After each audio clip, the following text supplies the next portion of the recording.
And to describe what impacted me about this Destiny road trip, I'm going to have to tell you that you're looking at 4 miracles right now.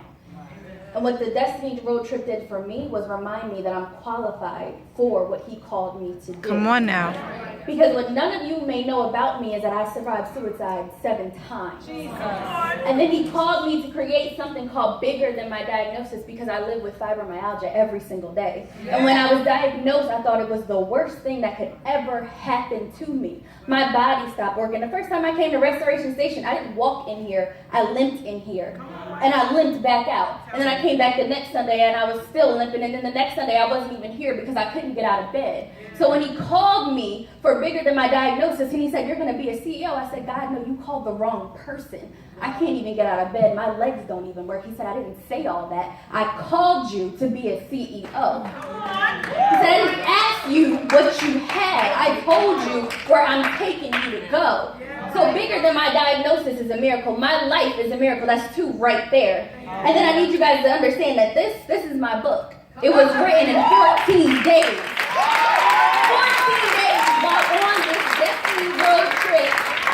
This book was written. And why this is a miracle is because 2 months ago, the doctors diagnosed me with visual migraines. So half the time, I can't even see.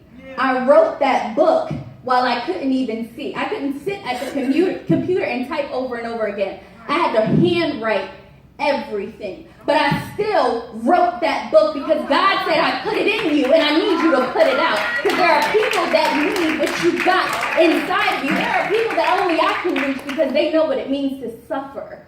If you've never gone through depression, then you're not going to get my message. If you've never gone through when you felt like dying was better than living, then you're never going to get my message. And that's fine because I'm not talking to you. I'm talking to the people that feel like there's no hope, where there's nothing left, where I don't have anything to give. I can't help you because I don't have anything. Those are the people that I'm talking to. Those are the people that I need you to know that there's something inside of you. I don't care how old you are. I don't care what mistakes you made. God doesn't care about that either. Because if you remember, Peter denied him 3 times. And then still, Jesus said to him, on this rock, I will build my church. And he was in the presence of Peter, and Peter was in the presence of Jesus. And all that Peter did to disrespect Jesus, he still said, I choose you. And every single person in this room, God has chosen you. That's miracle number 3. And this envelope represents miracle number 4. Last month, God gave me the vision for the photo shoot for my company because I have a book coming out and I got a fashion line. And I'm like, Jesus, well, I need the photo shoot. And I got the call and they said, you need $450. That was Friday. I said, Lord, now listen, I don't make that much money. I can't get a second job. What are you doing? So on Saturday, I got up and I served my community and I went out and I was like, oh, Lord, I don't know how you're going to do it, but I know you're going to do it. Then I got a phone call from the tax person that prepared my taxes 2 months ago, and she said, I need you to come in. I said, okay. Then I started not to feel good, and I went home and I laid down. And God woke me up. He said, I need you to go to the tax office. I said, God, why? It's probably only going to be like $50. He said, no, get up and go. I said, all right, Jesus, you ain't going to let me go to sleep. You're always bothering me. Fine. I will get up and I will go.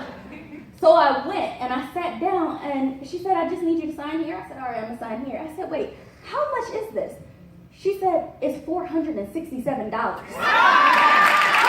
That's not even 24 hours that he supplied my need. And I say that because you need to know when he calls you, he is not checking your bank account. He is checking your faith. If you got a ministry, you need to start that ministry with $0 in your pocket. That doesn't matter because Jesus has all the money. And if you would walk in the calling that he's called you, he will supply your need. But he can't supply what you're not willing to do. So if you're sitting there and wondering why you're broke, maybe you need to get up and walk. Because you can't get the money sitting down. And people need what you got. But if you ain't willing to walk in it, then why is he going to bless you? You need to think about that. If you're wondering why, I'm on this Destiny trip, but I didn't do nothing. Well, did you walk? Did you just sit there? Did you do anything? Are you just waiting for God to come sit next to you? Oh, come on, baby. No, he don't got time for that. He got the whole world going to hell and you want him to hold your hand? No. Get out and walk. Come on, give God some praise.